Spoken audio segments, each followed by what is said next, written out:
সকাল থেকেই ভোট গ্রহণ চলছিল জলপাইগুড়ি জেলা জুড়ে। অন্যদিকে ধূপগুড়ির 15-র 146 নং বুথে ইভিএম মেশিন বিকল হওয়ায় দীর্ঘ 1 ঘন্টা ধরে ভোট গ্রহণ বন্ধ হয়ে যায়। সকাল 6টা থেকে মানে এতটা সময় এখানে দাঁড়িয়েছিলেন, তারপরে দেখা গেল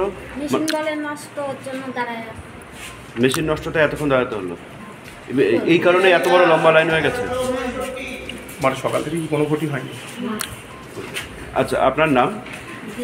এটা কত নাম্বার ভোট? যার জেরে দীর্ঘ লাইন পড়ে যায় ভোটারদের মধ্যে।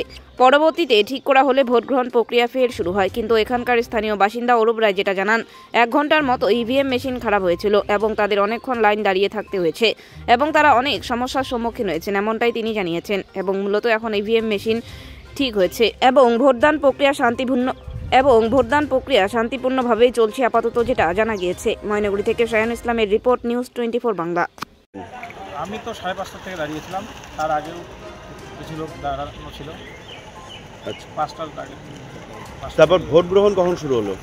ভোট গ্রহণ শুরু হতে হতে তো এই 8টার 5-10 মিনিট আগে।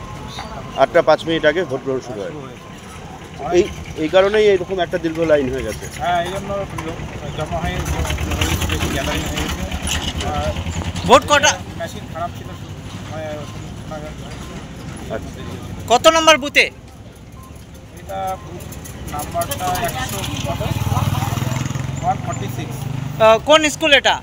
এটা বৃদ্ধাশ্রম দিব্যজ্যোতি বিদ্যানিকেতন হাই স্কুল। কটার দিকে ভোট শুরু হওয়ার কথা ছিল? 7টায় তো ভোট শুরু হওয়ার কথা ছিল। এই যে প্রায় 1 ঘন্টা ধরে ভোট বন্ধ হয়েছিল, কতটা সমস্যা হয়েছে আপনাদের? আমাদের খুব কষ্ট হলো। আমরা তো 2-2.5 ঘন্টা আমাদের দাঁড়িয়ে থাকতে হলো। কটার দিকে এসেছিলেন ভোট দিতে? 5:30টার আগে থেকেই কেন প্রশাসনিক তৎপরতা ছিল না? না, এখানে কোনো প্রশাসনিক তৎপরতা তেমন দেখিনি। 1 ঘন্টা ধরে যে এই ভোটটা বন্ধ ছিল, বিডিও অফিস বা যারা দায়িত্বে রয়েছেন তারা কি সেই সময়ের মধ্যে আসেনি? না, এমনি তো মানে পুলিশরা ছিল, কিন্তু প্রশাসনিক টেকনিক্যাল টিম কি এসেছিল? না, তেমন ঠিক আছে। চোখে পড়লো না। কি নাম আপনার? আমার নাম অরুণ মিত্র, সাধারণ ভোটার।